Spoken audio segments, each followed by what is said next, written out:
সারা পৃথিবীর সব মানুষ দেখেছে। সবার পক্ষে সম্ভব ছিল এই মহা হত্যাযজ্ঞ আটকানোর, কিন্তু তারা এই মহা হত্যাযজ্ঞ আটকাতে যায়নি, আটকানোর চেষ্টা করেনি। তাদেরকে এর জবাব দিতে হবে। এই এক গাজার উপর যে অত্যাচার চালানো হয়েছে, এই অত্যাচারে যদি সমগ্র আমেরিকা, সমগ্র ইউরোপ আর সমগ্র ইসরায়েল জ্বলে পুড়ে যায়, তবুও আল্লাহ সুবহানাহু ওয়া তাআলার জন্য এটা হক হবে। এবং আল্লাহ এটা বলেছেন, কোরআনেই বলেছেন যে আল্লাহ সুবহানাহু ওয়া তাআলা যখন কোনো শহর ও বন্দর ধ্বংস করেন, তখন আল্লাহ অত্যাচার করেন না, বরং তারা অত্যাচারী ছিল তাই ধ্বংস করে দেন। সম্মানিত উপস্থিতি, এইটি থেকে আমাদের শিক্ষা নিতে হবে, মুসলমানদের শিক্ষা নিতে হবে যে আমরা যে কোনো মুহূর্তে আল্লাহর আযাব এবং গজবের শিকার হতে পারি। যে অশ্লীলতা, যেই বেহায়াপনায় লূত আলাইহিস সালাতু ওয়াস সালামের কওম ধ্বংস হয়েছিল, ওই বেহায়াপনা, ওই অশ্লীলতাও বাংলাদেশে ঢুকানোর চেষ্টা করতেছে শয়তানের দোসরেরা। এমনও রাজনৈতিক দল বাংলাদেশে আছে যারা তাদের দফার মধ্যে যুক্ত করে দিয়েছে যে তারা রেইনবো নেশন তৈরি করবে, রংধনু জাতি তৈরি করবে। তো নেলসন ম্যান্ডেলা আফ্রিকায় রংধনু জাতি তৈরি করতে গিয়ে এই লূত আলাইহিস সালাতু ওয়াস সালামের কওমের অশ্লীলতাকে প্রমোট দিয়েছিল। আজকের এই ধরনের রাজনৈতিক দলগুলো আবার পদ তৈরি করেছে, লিঙ্গ সমতা, লিঙ্গ ন্যায্যতা নামে একটা পদ তৈরি করেছে। নাউজুবিল্লাহি মিন যালিক। এর প্রত্যেকটার পিছনের উদ্দেশ্য হচ্ছে ইবলিসের যে স্কিম আছে, শয়তানের যে পদক্ষেপ আছে, সেটা বাস্তবায়ন করা। তবে হ্যাঁ, তাদের জন্য অনেক বড় ধাক্কা, এই সমস্ত শয়তানের অনুসারীদের জন্য অনেক বড় ধাক্কা যে তাদের আব্বার দেশে তাদের বিরোধী লোক চলে এসেছে। তার মানে তাদের সবগুলোর আব্বা হচ্ছে আমেরিকা। আর আমেরিকার নতুন প্রেসিডেন্ট ডোনাল্ড ট্রাম্পের প্রথম আদেশ যে পৃথিবীতে তৃতীয় লিঙ্গ বলে কিছু নাই, লিঙ্গ দুটেই, নারী আর পুরুষ। আমেরিকার জন্য ডোনাল্ড ট্রাম্পের প্রথম আদেশ। তো এত ভয়ঙ্কর আদেশ হওয়ার কারণ, এটার প্রেক্ষাপটও আপনাদের জানা থাকা উচিত। এই সমস্ত যে রাজনৈতিক দলগুলো আছে এদেরকে উত্তর দেওয়ার জন্য জানা থাকা উচিত। সেটা হচ্ছে ইলন মাস্কের নিজের সন্তান তার বাপকে বলছে, ইলন মাস্কের নিজের সন্তান তার বাপকে বলছে, আমাকে যদি অপারেশন করে ছেলে থেকে মেয়েতে রূপান্তর না করা হয়, আমি আত্মহত্যা করব। নাউজুবিল্লাহি মিন যালিক। ইলন মাস্ক ছেলের জীবন বাঁচাতে অপারেশনের অনুমতি দেয় আর দুনিয়ার মানুষকে বলে যে আমার ছেলে মারা গেছে, এবং তখন থেকে সিদ্ধান্ত নেয় যে এই শয়তানের এজেন্ডা আমেরিকায় উৎখাত করে ছাড়বে সে। এই যে ক্ষোভ, তার যে কষ্ট, যে সন্তান বাপের সামনে যদি এই ধরনের কথা বলে, বাপের কি রকমের কষ্ট হতে পারে, এটার নাম দিয়েছে Elon Musk virus, woke virus. ওই রাগে, ওই ক্ষোভে টুইটার ক্রয় করে নেয়, আর ওই রাগে, ওই ক্ষোভে রাজনীতিতে যোগ দেয় এবং ডোনাল্ড ট্রাম্পের সাথে যুক্ত হয়। এই জন্য ডোনাল্ড ট্রাম্প ক্ষমতায় এসে প্রথম অধ্যাদেশ জারি করেছে, কোনো তৃতীয় লিঙ্গ বলে কিছু নাই, হয় নারী আর পুরুষ, এর বাইরে আর কিছু নাই, কোনো ট্রান্সজেন্ডার নাই, কিচ্ছু নাই।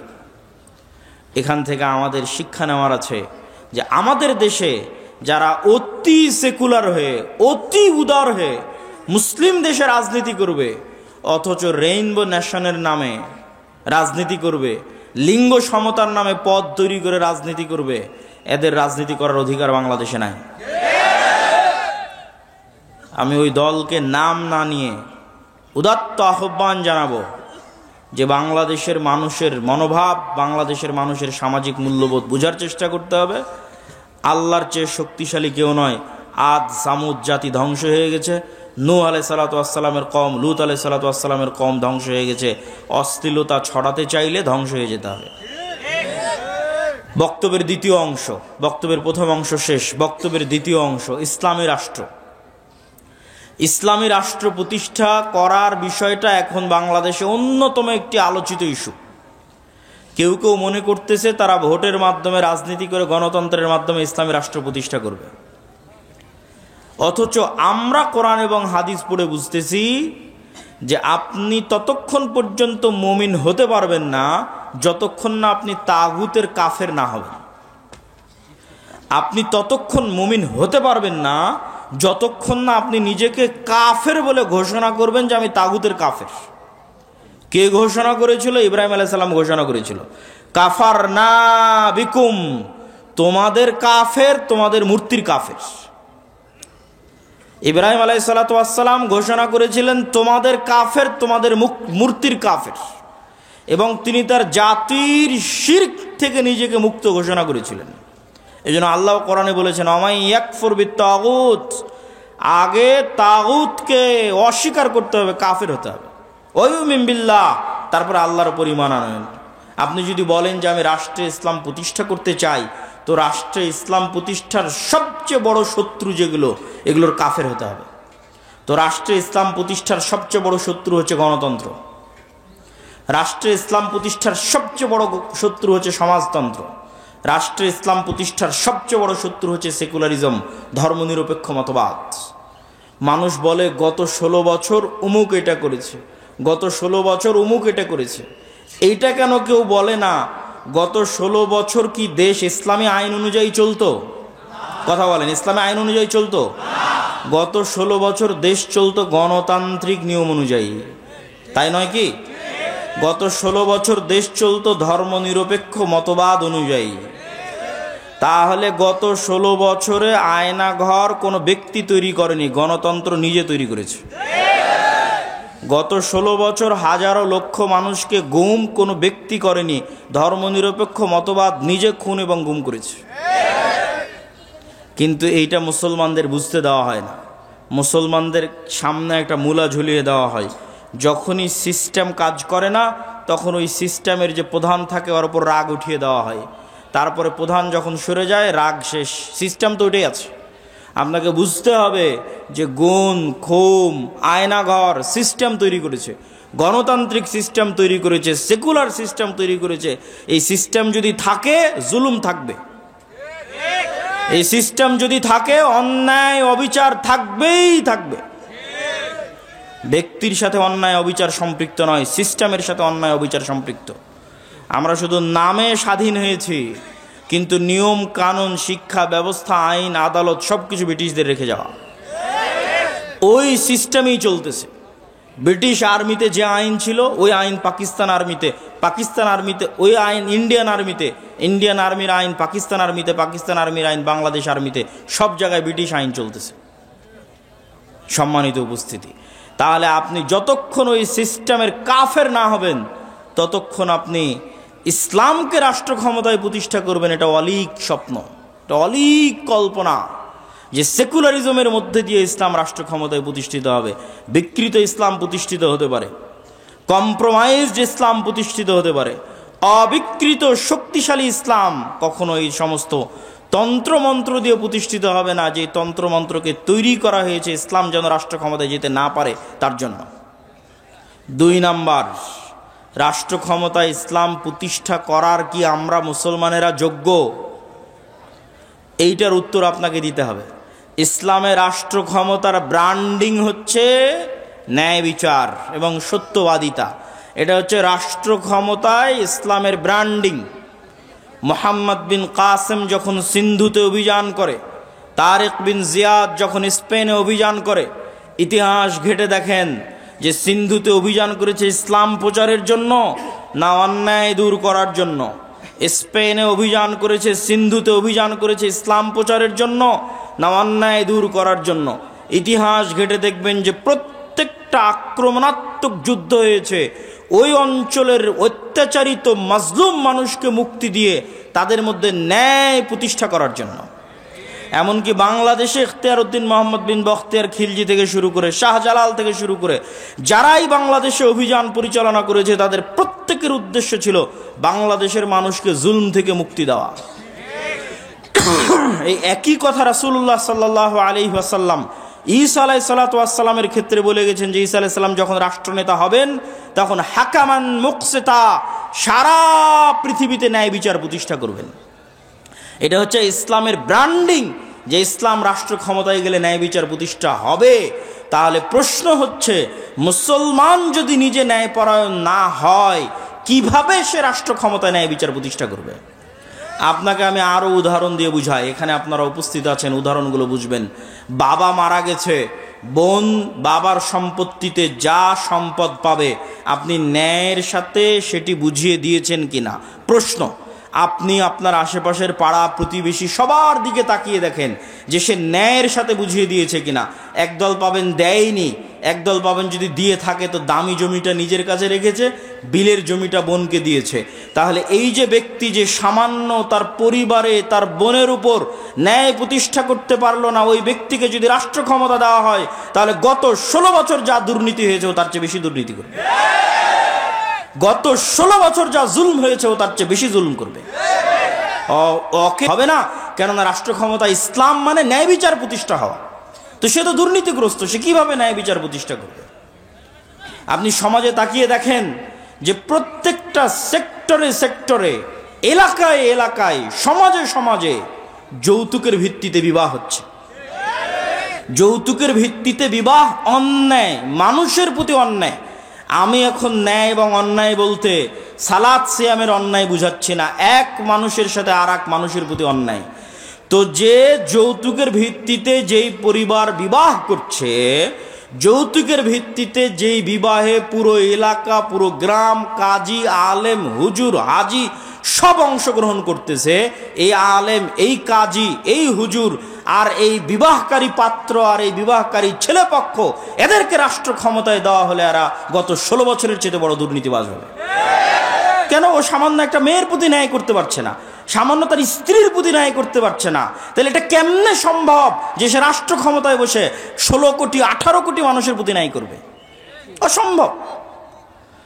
তো এই জন্য যদি মুসলমানেরা বলে যে আমাদের রাষ্ট্র ক্ষমতা দরকার, তাহলে মুসলমানদেরকে আগে উন্নত পার্সোনালিটি, উন্নত ব্যক্তিত্ব এবং ন্যায় পরায়ণ যে ব্যক্তিত্ব যা নবীদের ছিল, যা রাসূলদের ছিল, সেই ন্যায় পরায়ণ ব্যক্তিত্ব অর্জন করতে হবে, ন্যায় বিচার প্রতিষ্ঠা করার সক্ষমতা অর্জন করতে হবে। আপনি ইসলামী দলে যান, সংগঠনে যান, মসজিদে যান, মাদ্রাসায় যান, যত বিভেদ বিভক্তি আছে সেখানে যান, প্রত্যেকটা জায়গায় দেখবেন অন্যায় জড়িত। ইসলামী দলের আমির ওই কর্মীকে পদ দিয়েছে যে বেশি চামচামি করে, আর যে রাত দিন পরিশ্রম করেছে ওকে বের করে দিয়েছে। তাহলে সে তার দলে ন্যায় প্রতিষ্ঠা করতে পারেনি, ও রাষ্ট্রে কিভাবে ন্যায় প্রতিষ্ঠা করবে? জালেম। জুলম কখনো ইসলামী রাষ্ট্রের মানদণ্ড হতে পারে না, ন্যায় ইসলামী রাষ্ট্রের মানদণ্ড। আর সত্যবাদিতা, আপনি মুসলমানদের কাছে যান, ইউরোপ এবং আমেরিকায় বসবাসরত মুসলমান, অধিকাংশ মুসলমান তাদের কাফের রাষ্ট্রের কাছে, খ্রিস্টান রাষ্ট্রের কাছে মিথ্যা বলে অতিরিক্ত টাকা নিচ্ছে। মুসলমান মিথ্যা বলছে, সে নামাজ পড়ে, বলছে আমি কালেমা পড়ি, আশহাদু আল্লা ইলাহা ইল্লাল্লাহ বলে, আশহাদু আন্না মুহাম্মাদুর রাসূলুল্লাহ বলে, কিন্তু সেই মুসলমান মিথ্যা বলছে আর এক কাফেরের কাছে একটু টাকা বেশি নেওয়ার জন্য পুরো জীবনটা মিথ্যার উপর পার করে দিচ্ছে। আপনাদের এই নরসিংদী, নারায়ণগঞ্জ, রূপগঞ্জ অঞ্চলেও যেহেতু কিছুদিন থেকে থাকা হচ্ছে, সেহেতু দেখতেছি নির্বাচনের সময় মানুষ 2 এমপি পদপ্রার্থীর থেকে টাকা নিয়ে বলেছে তাকে ভোট দিবে। তার মানে সে মিথ্যুক। তাহলে একজন মিথ্যুক মানুষ কিভাবে নেতা হবে?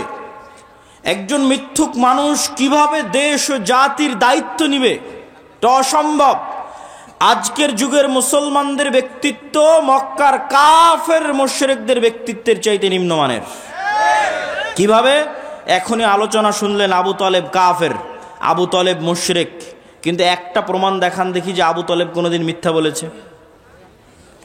আবু তালেব কোনোদিন তার মুখের ওয়াদা রক্ষা করেনি। মুখের কথা রক্ষা করতে গিয়ে 3 বছর, মুখের কথা রক্ষা করতে গিয়ে 3 বছর ভাতিজার সাথে না খেয়ে জীবন পার করেছে। তার নাম আবু তালেব। মানে রক্তে নেতৃত্বের গুণ আছে। রক্তে কিসের গুণ আছে? নেতৃত্বের গুণ আছে। মিথ্যা বলে নেতা হওয়া যায় না, কথা রক্ষা না করে নেতা হওয়া যায় না। আবু তালেব নেতা, he is a by born leader, জন্মগত নেতা। জন্মগত নেতা দেখে মুখের কথার দাম রক্ষা করার জন্য ভাতিজার সাথে 3 বছর না খেয়ে জীবন পার করে দিয়েছে। আবু সুফিয়ান নেতা, লিডার, নেতৃত্বের যোগ্যতা আছে, কাফের মুশরিক, কিন্তু ব্যক্তিত্ব আছে। তার চিরন্তন শত্রুর বিরুদ্ধে মিথ্যা বলেনি।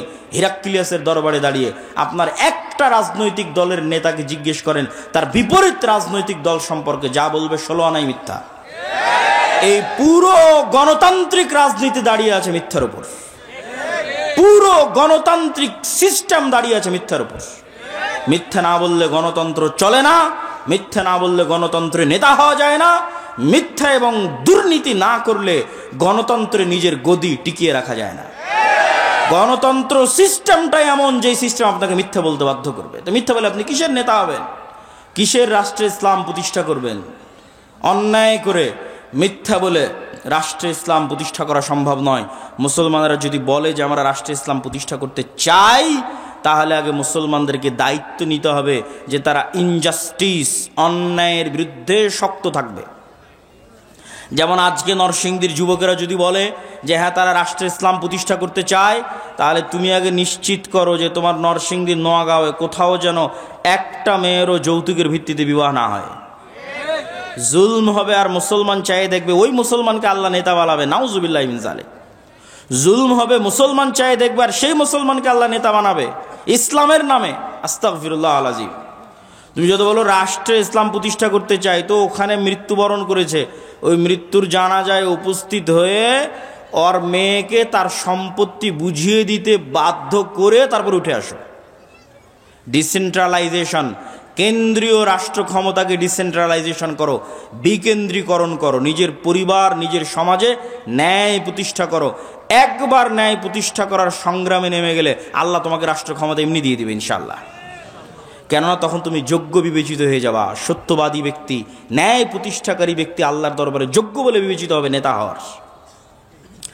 আর যদি ওই কম্প্রোমাইজ করার স্বভাব না থাকে, যে গণতন্ত্রের সাথে কম্প্রোমাইজ, সমাজতন্ত্রের সাথে কম্প্রোমাইজ, সেকুলারিজমের সাথে কম্প্রোমাইজ, ধর্ম বিক্রি করে দেওয়ার সাথে কম্প্রোমাইজ, নিজের দিনের উপর আত্মবিশ্বাস নাই, তখন আমি শিখতে বলেছি যুবকেরা, নিজের দিনের উপর আত্মবিশ্বাস ফিরিয়ে আনতে তোমরা দুটো জাতিকে দেখবা, একটা ইহুদি আর একটা হিন্দু।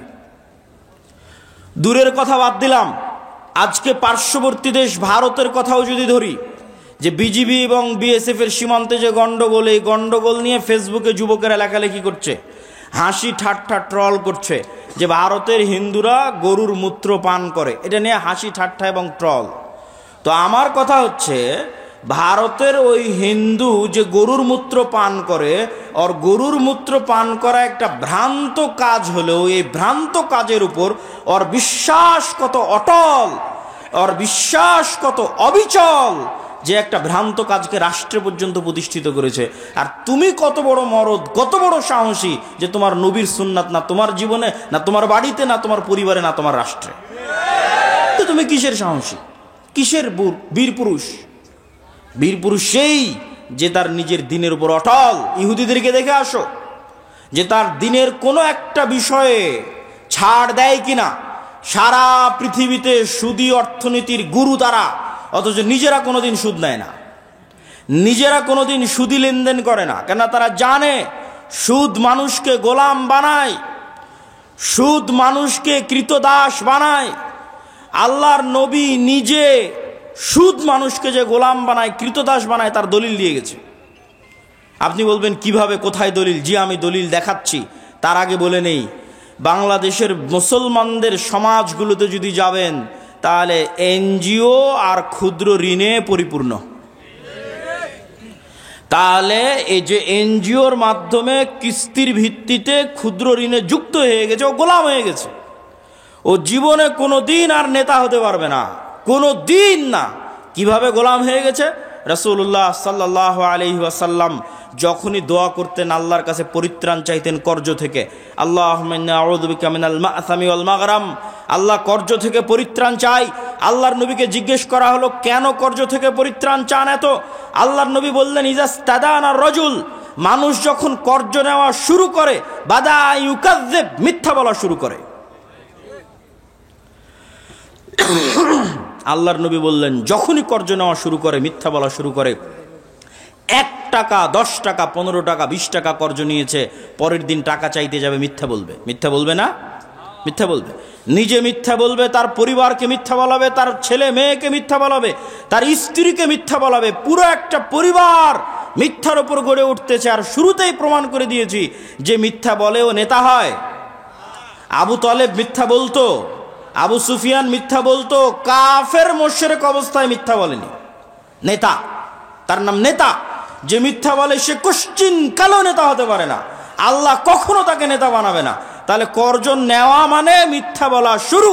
পুরো একটা পরিবার যখন মিথ্যার উপর চলে তখন ওই পরিবার থেকে কোশ্চেন কালো না তারেক বিন জিয়াদের জন্ম হবে, না ওমর ইবনুল খাত্তাবের জন্ম হবে, না মোহাম্মদ বিন কাসেমের জন্ম হবে, নেতার জন্ম হবে না, গোলামের জন্ম হবে, কৃতদাসের জন্ম হবে। সম্মানিত উপস্থিতি, এই জন্য যুবকদেরকে শক্ত হতে হবে, নিজের দিনের উপর কট্টর, নিজের দিনের উপর সেলফ কনফিডেন্ট, আত্মবিশ্বাসী হতে হবে। এবং আত্মবিশ্বাসী হয়ে সমাজ থেকে, পরিবার থেকে যত অন্যায় অনাচার অবিচার আছে, এই অন্যায় অনাচার অবিচারের বিরুদ্ধে আন্দোলন গড়ে তুলতে হবে। এই আন্দোলন করেছিল তিতুমির, এই আন্দোলন করেছিল হাজী শরীয়তুল্লাহ, এই আন্দোলন করেছিল সৈয়দ আহমদ ব্রেলভি, এই আন্দোলন করেছিল শাহ ইসমাইল শহীদ। অন্যায়ের বিরুদ্ধে আন্দোলন করেন, অন্যায়ের বিরুদ্ধে আন্দোলন আপনাকে রাষ্ট্র ক্ষমতায় পৌঁছে দিবে। আল্লাহ সুবহানাহু ওয়া তাআলা কবুল করুক, আল্লাহুম্মা আমিন। বক্তব্যের শেষ পয়েন্ট হচ্ছে দীর্ঘমেয়াদী পরিকল্পনা। সংক্ষিপ্ত 5 বছর 2 বছর হুজুগে পরিকল্পনা, রিয়্যাক্ট করা, এটা দিয়ে কোশ্চিন কালো আপনি রাষ্ট্র ক্ষমতায় যেতে পারবেন না। মুসলমানদের সবচেয়ে বড় সমস্যা হচ্ছে তারা রিয়্যাক্ট করে, তারা অ্যাক্ট করা জানে না। রিয়্যাক্ট কি আর অ্যাক্ট কি আপনাকে বুঝাই। রিয়্যাক্ট আর অ্যাক্ট হচ্ছে আপনি খাচ্ছেন, দাচ্ছেন, ঘুরছেন, ফিরছেন, আড্ডা দিচ্ছেন, হঠাৎ করে শুনলেন বাংলাদেশের রাষ্ট্রের সংবিধানে ইসলাম নাই।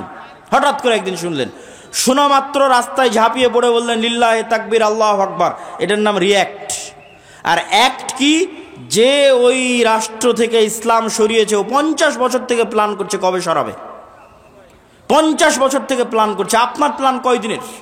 আপনি তো শুনলেন, লাফিয়ে পড়ে গেলেন লিল্লাহে তাকবীর, আল্লাহু আকবার বলে, ওই পর্যন্তই শেষ। পরিকল্পনা নাই, কার্যক্রম নাই, শক্তিশালী প্রতিষ্ঠান নাই।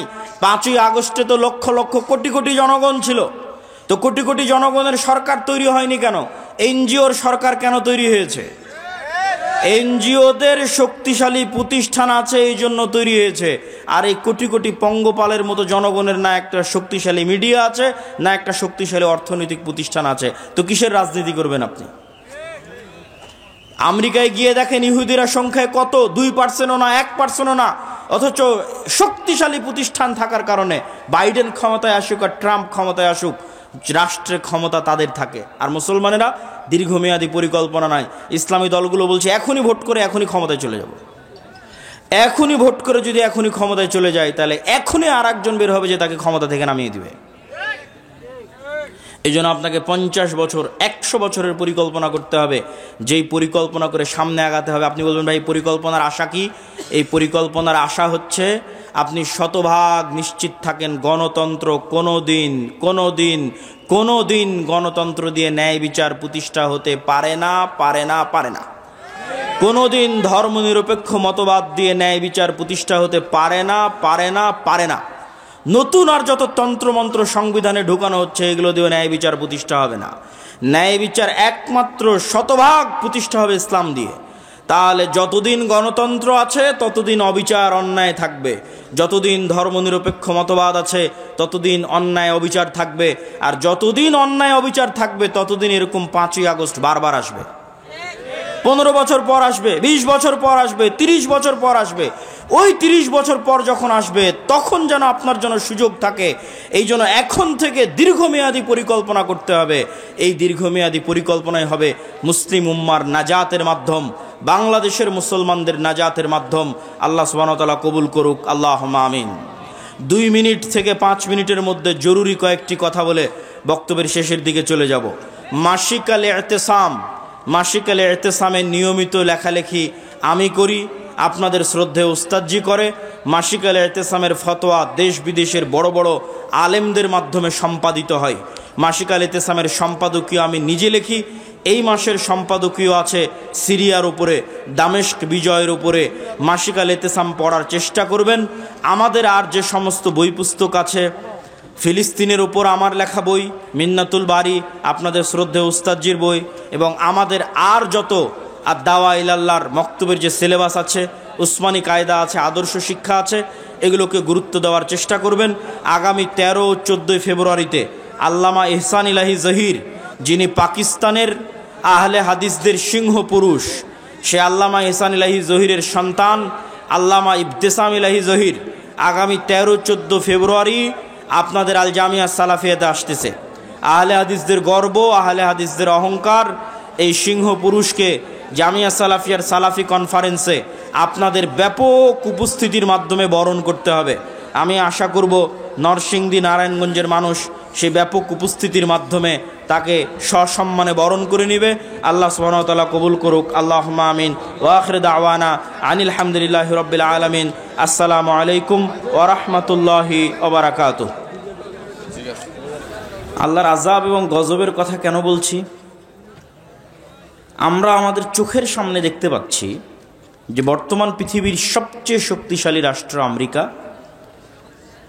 যার কাছে ফায়ার সার্ভিস আগুনকে কন্ট্রোল করার পৃথিবীর সকল উন্নত প্রযুক্তি আছে, এবং এই সকল উন্নত প্রযুক্তির সর্বোচ্চ ব্যবহার তথা এক জায়গায় আগুন লাগলে যত কর্মী নিয়োগ করা হয়, তো পুরো রাষ্ট্রে আগুন লাগলে যত কর্মী নিয়োগ করা হবে তার সকল কর্মী, সকল ব্যবস্থাপনা এক ছোট্ট আগুন নিভানোর জন্য ব্যয় করা হয়েছে। গত 10-15 দিন অতিক্রম হয়েছে, এখন পর্যন্ত আগুনকে নিয়ন্ত্রণ করা সম্ভব হয়নি, যার মাধ্যমে আল্লাহ সুবহানাহু ওয়া তাআলা প্রমাণ করে দিয়েছেন যে আল্লাহ সুবহানাহু ওয়া তাআলা এখনও তার আযাব এবং তার গজব পাঠাতে সক্ষম। এবং এই কথাই আল্লাহ সুবহানাহু ওয়া তাআলা কোরআন মাজিদে বলেছেন, আফা আমিনা আহলুল কুরা আন ইয়াতিয়াহুম বাসুনা বায়াতান ওয়া হুম নাইমুন। আজকের যুগে মানুষ কি নিরাপদ হয়ে গেল? ঢাকাবাসী, দুবাইবাসী, সিঙ্গাপুরবাসী, আমেরিকা, ইসরায়েলবাসী কি নিজেদেরকে নিরাপদ মনে করে নিল যে অত্যাধুনিক প্রযুক্তির যুগে যখন জানা যায় কখন বৃষ্টি হবে, যখন জানা যায় কোথায় ঝড় তৈরি হচ্ছে, কত কিলোমিটার বেগে কোন দিক দিয়ে সেই ঝড়টা অতিক্রম করবে, যখন ফায়ার সার্ভিস থেকে শুরু করে সকল দুর্যোগ মোকাবেলা করার মানুষ নিজের কাছে সরঞ্জামাদি অত্যাধুনিক ব্যবস্থাপনা তৈরি করে নিয়েছে, তার দ্বারা কি মানুষ মনে করে নিয়েছে যে আল্লাহর আযাব আর গজব আর আসবে না? এমতো অবস্থায় যে মানুষ রাতে ঘুমন্ত, এমতো অবস্থায় যে মানুষ দুপুরের পর বিশ্রাম করছে, এমতো অবস্থায় যে মানুষ দিনের বেলা খেলাধুলায় মত্ত আছে, এরকম অবস্থায় আল্লাহর আযাব এবং গজব আসবে না, এটা কি মানুষ নিশ্চিত হয়ে গেছে? যদি মানুষ নিশ্চিত হয়ে গিয়ে থাকে, তাহলে আল্লাহ সুবহানাহু ওয়া তাআলা এবার নিদর্শন দিচ্ছে যে অতীতে আল্লাহ আমাদের চেয়ে শক্তিশালী জাতিদেরকে ধ্বংস করে দিয়েছে। অতীতে আল্লাহ নিজে বলছেন, আল্লাহ সুবহানাহু ওয়া তাআলা পবিত্র কোরআন মাজিদে বলেন, ওয়া কুল্লান আখাযনা বিযামবিহি। অতীতের আমি যত শহর, নগর, বন্দর ধ্বংস করে দিয়েছি সবগুলো ধ্বংস করেছি পাপের কারণে।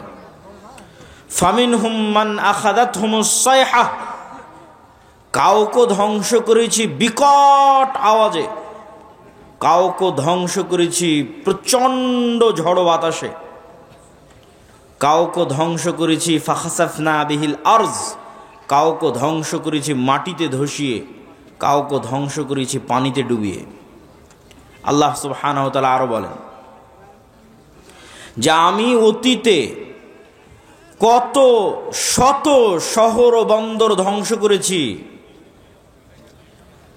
যারা অহংকারী হয়ে গেছিল, বাতিরাত মাঈশাতাহা, যাদের উন্নত লাইফস্টাইল, উন্নত জীবনযাপন, উন্নত সভ্যতা তাদেরকে অহংকারী করে তুলেছিল।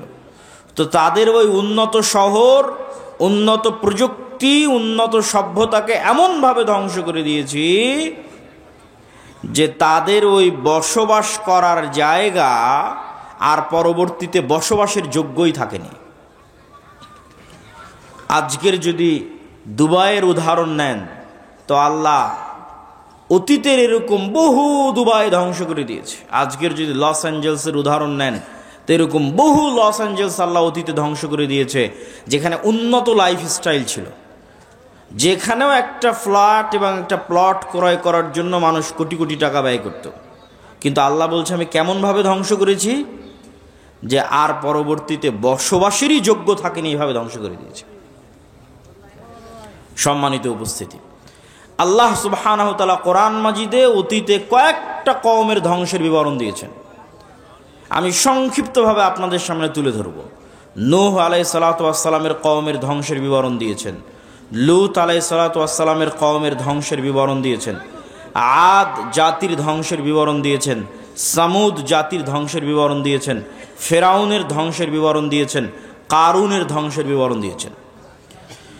নূহ আলাইহিসসালাতু ওয়াসসালামকে আল্লাহ সুবহানাহু তাআলা তার কওমের নিকটে পাঠিয়েছিলেন তাওহীদের দাওয়াত নিয়ে, আর তিনি দাওয়াতি কাজ করেছেন 50 বছর কম 1000 বছর। আলফা সানাহ ইল্লা 50, কোরআনের আয়াত যে 1000 বছর দাওয়াতি কাজ করেছে, 50 বছর কম, 950 বছর।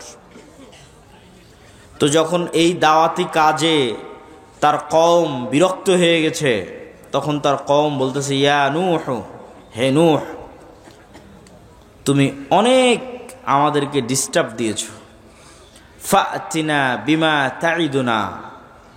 তো এতদিন যে 950 বছর আমাদের ভয় দেখালে যে এটা না করলে আল্লাহর আযাব এবং গজব আসবে, তো আজকে আল্লাহর সে আযাব এবং গজব নিয়ে আসো যদি তুমি সত্যবাদী হও। নাউজুবিল্লাহ।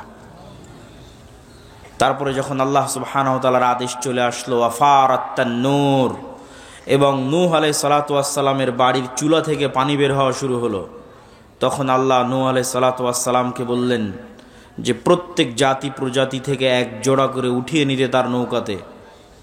আর কাদেরকে উঠিয়ে নিতে? ওয়ামা আমানা, আর যারা ঈমান আনয়ন করেছে কিন্তু ঈমান আনয়ন করেনি তার সাথে, ওয়ামা আমানা মাআহু ইল্লা কালিল, তার সাথে ঈমান আনয়ন করেছে অতি অল্প সংখ্যক মানুষ। তখন নূহ আলাইহিসসালাতু ওয়াসসালাম তার সন্তানকে বললেন, ইয়া বুনাইয়া আরকাব মা'না ওয়ালা তাকুম মা'আল কাফিরিন, হে আমার বৎস, নৌকায় উঠে যাও, কাফেরদের সঙ্গী হয়েও না। তখন তার সন্তান উত্তরে বলছে, আমি পৃথিবীর সবচেয়ে উঁচু পাহাড়ে আশ্রয় নিব। ইয়া আসিমুনি মিনাল মা, যে উঁচু পাহাড় তোমার আল্লাহর গজবের এই পানি থেকে আমাকে আশ্রয় দিবে।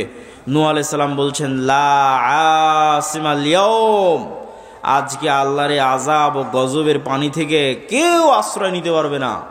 যদি হিমালয় পাহাড়ের চূড়ায় গিয়ে আশ্রয় নেয়, তো হিমালয় পাহাড়কেও আল্লাহ সুবহানাহু ওয়া তাআলা পানিতে ডুবিয়ে ছাড়বেন, এবং তাই ঘটিয়েছেন আল্লাহ সুবহানাহু ওয়া তাআলা। পানি বাড়তে বাড়তে এমন পর্যায়ে পানি পৌঁছে গেল যে নিচে শুধু পানি, উপরে আসমান, আর কিছু নাই, সব ধ্বংস হয়ে গেছে পৃথিবীতে। তখন আল্লাহ সুবহানাহু ওয়া তাআলা মাটিকে বলছেন, ইয়া আরযু বলঈ, হে মাটি পানি শুষে নাও, আর হে আসমান ক্ষান্ত হও। এবং ধীরে ধীরে পানি কমে গেল, এবং নূহ আলাইহিসসালাতু ওয়াসসালামের নৌকা জুদি নামক পাহাড়ে অবতরণ করল। তো নূহ আলাইহিসসালাতু ওয়াসসালামের কওমের ধ্বংসের বিবরণ তাওরাতে আছে, ইনজিলে আছে, কোরআনে আছে। তো নূহ আলাইহিসসালাতু ওয়াসসালামকে যে ভয়াবহ বন্যা দিয়ে আল্লাহ ধ্বংস করেছেন, আজকের লস অ্যাঞ্জেলসের আগুন তার তুলনায় কিছুই কিছুই কিছুই কিছুই না। তারপরে যদি আসে লূত আলাইহিসসালাতু ওয়াসসালামের কথা, লূত আলাইহিসসালাতু ওয়াসসালামের কওম পৃথিবীতে এমন নিকৃষ্ট গুনাহ করেছিল যা অতীতে পৃথিবীতে আর কেউ কোনোদিন করেনি। আর ওই ভয়ঙ্কর ভয়াবহ গুনাহ থেকে বাঁচানোর জন্য লূত আলাইহিসসালাতু ওয়াসসালাম তার কওমের মাঝে দাওয়াতি কাজ করতেন। তার কওমের উত্তর কি ছিল? তার কওমের উত্তর এটা ছিল যে, তুমি যখন এতই পবিত্র, তা আমাদের সাথে থাকার দরকার নাই, আমরা সব অপবিত্র, তুমি পবিত্র, তুমি আমাদের এলাকা ছেড়ে চলে যাও। এবং যখন তারা লূত আলাইহিসসালাতু ওয়াসসালামকে এইভাবে তাকে উত্তর দিল, তখন আল্লাহ ফেরেশতা পাঠালেন। ফেরেশতা ইব্রাহিম আলাইহিসসালাম হয়ে লূত আলাইহিসসালাতু ওয়াসসালামের নিকটে গেল, সুন্দর সুদর্শন কিশোর এবং যুবকের আকৃতিতে। তখন ওই অঞ্চলের যারা মানুষ, নিকৃষ্ট পশুতুল্য মানুষ, তারা তখন তাদের লোলুপ দৃষ্টি এই ফেরেশতাদের দিকে দিল। লূত আলাইহিস সালাম তখনও জানতেন না তারা ফেরেশতা। তখন লূত আলাইহিসসালাতু ওয়াসসালাম ভয় পেয়ে গেলেন, আলাইসা মিনকুম রাজুলুর রাশীদ, তোমাদের মধ্যে কি একজনও পবিত্র মানুষ নাই? এবং তিনি আফসোস করে বললেন যে, আমি আশ্রয় গ্রহণ করছি ইলা রুকনিন শাদীদ, তথা আল্লাহর নিকটে আশ্রয় প্রার্থনা করতেছেন। আল্লাহর আশ্রয় ছাড়া আমার বাঁচার জায়গা নাই। আজকে তোমরা আমার মেহমানদের সামনে আমার মেহমানকে তোমরা আজকে অপমান করবা। তখন এবার মেহমানেরা উত্তর দিয়ে বলছে, ইন্না রাসূলু রাব্বিক। লূত আলাইহিসসালাতু ওয়াসসালাম ভয় পাওয়ার কিছু নাই, আমরা আল্লাহর পক্ষ থেকে পাঠানো ফেরেশতা, আপনি এক্ষুনি এই মুহূর্তে এই শহর ত্যাগ করেন। ওয়ালা ইয়ালতাফিত, পিছনে ফিরে তাকাবেন না। তাদের লাস্ট টার্গেট হচ্ছে মাউইদুহুমুস সুবহ, সকাল, সকালে ধ্বংস হয়ে যাবে। আলাইসা সুবহু করিব, সকাল কি অতি নিকটে নয়? সকাল হওয়ার আগে শহর ত্যাগ করেন, পিছনে ফিরে তাকাবেন না, স্ত্রীকে সাথে নেবেন না, সেও তাদের অন্তর্ভুক্ত হবে, আযাবের অন্তর্ভুক্ত হবে। এবার আল্লাহ বলছে জাআলনা আলিয়াহা সাফিলাহা, ওই শহরকে আমি কি করলাম জানো? ওই শহরকে এইভাবে উল্টিয়ে দিলাম, তার উপর অংশ করে দিলাম নিচে, নিচের অংশ করে দিলাম উপরে। ওয়া আরসালনা আলাইহিম হিজারাতাম মিন সিজিল, আর তাদের উপর পাঠাতে থাকলাম আসমান থেকে আগুনের পাথর বৃষ্টি। আগুনের পাথর বৃষ্টি আসমান থেকে পাঠাতে থাকলাম, শহরকে উল্টিয়ে দিলাম। তো এই যে ভয়ঙ্কর ভয়াবহ গজব আল্লাহ নাজিল করলেন, তার তুলনায় এই লস এঞ্জেলসের আগুন কিছুই নয়। এবার 3, আদ জাতি। আর আমি আদ জাতির নিকটে পাঠিয়েছি আখাহুম হুদ, তাদের ভাই হুদকে। আমি আদ জাতির নিকটে পাঠিয়েছি হুদ আলাইহিস সালাতু ওয়াস সালামকে। আর এই প্রত্যেক নবীর দাওয়াত কমন ছিল, ইয়া কওমি ইবুদুল্লাহ, হে আমার কওম, আল্লাহর ইবাদত করো, আল্লাহ ব্যতীত ইবাদতের যোগ্য কেউ নাই। তো আদ জাতি কি উত্তর দিল? আদ জাতিকেও হুদ আলাইহিস সালাতু ওয়াস সালাম বলেছিলেন আল্লাহর ইবাদত না করলে আল্লাহর গজব আসবে। তখন আদ জাতি উত্তরে বলেছিল, মান আশাদ্দু মিন্না কুওয়া, হুদ তুমি আমাদেরকে আল্লাহর আযাবের গজবের ভয় দেখাও। তুমি বলো তো এই পৃথিবীতে আমাদের চেয়ে কেউ শক্তিশালী আছে?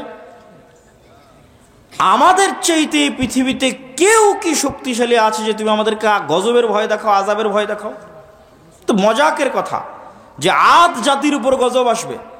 যেমন আমাদের কাছে মজাক মনে হতে পারে আজকের পৃথিবীর সবচেয়ে শক্তিশালী রাষ্ট্র ইসরায়েল, সবচেয়ে শক্তিশালী রাষ্ট্র আমেরিকা, তাদের উপর আবার কি আসতে পারে, আর তাদেরকে কে আবার ক্ষতিগ্রস্ত করতে পারে?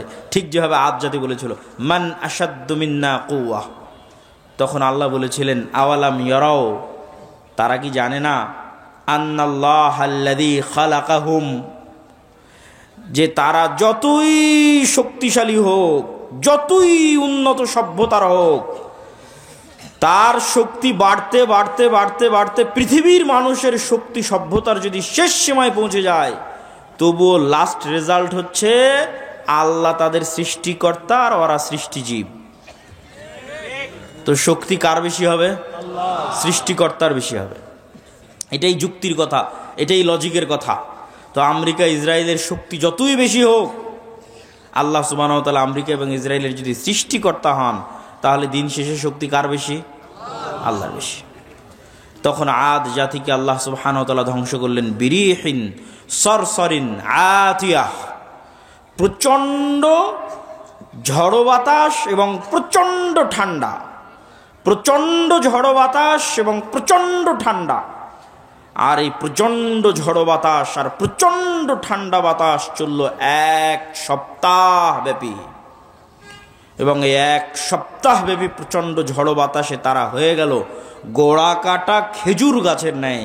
যারা বলেছিল তারা পৃথিবীর সবচেয়ে শক্তিশালী, তৎকালীন যুগের সবচেয়ে উন্নত, সবচেয়ে সভ্য নগরীকে আল্লাহ সুবহানাহু ওয়া তাআলা ধ্বংস করে দিলেন। এবার আসি সামুদ জাতির কথা। সামুদ জাতির নিকটে আল্লাহ পাঠিয়েছিলেন তাদের ভাই সালেহকে। সালেহ আলাইহিস সালাতু ওয়াস সালাম একই কথা তার কওমকে বললেন, আর তার কওমকে আল্লাহর নিদর্শন হিসেবে পেশ করলেন নাকাতুল্লাহ, আল্লাহর উটনি। এই আল্লাহর উটনি আল্লাহর জমিনে চলবে, তোমরা একে ক্ষতি করার চেষ্টা করিও না, ক্ষতি করলে আল্লাহর গজব আসবে। ওয়ালাহা শিরবুম মালুম, 6 দিন তোমাদের জন্য কুয়ায় পানি পানের, একদিন আল্লাহর উটনির জন্য। যেই দিন আল্লাহর উটনি পানি পান করবে, সেই দিন উটনি থেকে এই পরিমাণ দুধ হতো যে সমগ্র সামুদ জাতি সেই দুধ দহন করে নিয়ে খেয়ে বাড়িতে নিয়ে শেষ করতে পারত না। আল্লাহু আকবার। কিন্তু এই নিয়ামত তাদের সহ্য হয়নি, তারা অহংকারী। অহংকারী হয়ে সালেহ আলাইহিস সালাতু ওয়াস সালামকে বলছে ফাআকারুহা, কেটে নিয়ে, উটনির পা কেটে নিয়ে সালেহ আলাইহিস সালাতু ওয়াস সালামকে বলছে ফাতিনা বিমা তাইদুনা, আযাবের ভয় দেখাতে এই যে তোমার আল্লাহর উটনির পা কেটে নিয়েছে, এবার আযাব নিয়ে আসো। কোথায় আযাব? আযাব নিয়ে আসো। ফাখাযাতহুমুস সাইহা, কোথাও এসেছে ফাখাযাতহুমুর রাজফা, বিকট আওয়াজ, এমন বিকট আওয়াজ যে বিকট আওয়াজে তারা হয়ে গেল ওয়াহুম জাসিমিন। মুফাসসিরিনে কেরাম লিখছেন জাসিমিনের অর্থ যে যেখানে যে অবস্থায় ছিল সে অবস্থায় থেকে গেল। কেউ চা পান করছিল তো চা হাতে নিয়ে ওভাবেই থেকে গেল, বিকট আওয়াজের সাথে সাথে ওভাবেই মৃত্যু হয়ে গেছে, ওভাবে থেকেও গেছে। কেউ দৌড়াচ্ছিল, ও দৌড়ানো অবস্থায় থেকে গেছে। কেউ খাবার খাচ্ছিল, খাবার খাওয়া অবস্থায় থেকে গেছে। কেউ গোসল করছিল, গোসল অবস্থায় থেকে গেছে। ওয়াহুম জাসিমিন, এক বিকট আওয়াজে পৃথিবীর তৎকালীন পৃথিবীর সবচেয়ে শক্তিশালী সম্প্রদায় এক বিকট আওয়াজে ইনস্ট্যান্ট যে যেখানে যে অবস্থায় ছিল সেভাবে থেকে গেছে, দুনিয়া থেকে বিদায় নিয়ে নিয়েছে। এই ছিল সামুদ জাতির ঘটনা। সম্মানিত উপস্থিতি, নূহ আলাইহিস সালাতু ওয়াস সালাম, লূত আলাইহিস সালাতু ওয়াস সালাম, আদ জাতি, সামুদ জাতি, এই চারটে বড় বড় জাতিকে আল্লাহ সুবহানাহু ওয়া তাআলা চারটে ভিন্ন ভিন্ন ধরনের আযাব দিয়ে ধ্বংস করে দিয়েছেন। আর আল্লাহ আরও বলেছেন আফা আমিনা আহলুল কোরা, আজকের যুগের মানুষেরা কি নিজেকে নিরাপদ মনে করে নিয়েছে যে আল্লাহর আযাব ও গজব আসবে না? যদি নিরাপদ মনে করে নিয়ে থাকে তাহলে তারা যেন তাদের ভুলকে সংশোধন করে নেয়। আল্লাহর আযাব এবং গজব যে কোনো মুহূর্তে আসতে পারে, যে কোনো সময় আসতে পারে। আর লস এঞ্জেলস ক্যালিফোর্নিয়ায় যে আগুন জ্বলতেছে, এইরকম আগুনে যদি সারা পৃথিবীও জ্বলে যায় তবুও হক হবে। এই জন্য হক হবে যে সারা পৃথিবীর মানুষের চোখের সামনে, সারা পৃথিবীর সকল রাষ্ট্রনেতার সামনে, BBC, CNN, Al Jazeera, TV channel, Facebook, YouTube সব লাইভের সামনে 60,000 নিরস্ত্র নিরীহ মানুষকে গাজায় হত্যা করা হয়েছে। সারা পৃথিবীর সব রাষ্ট্রপ্রধান দেখেছে।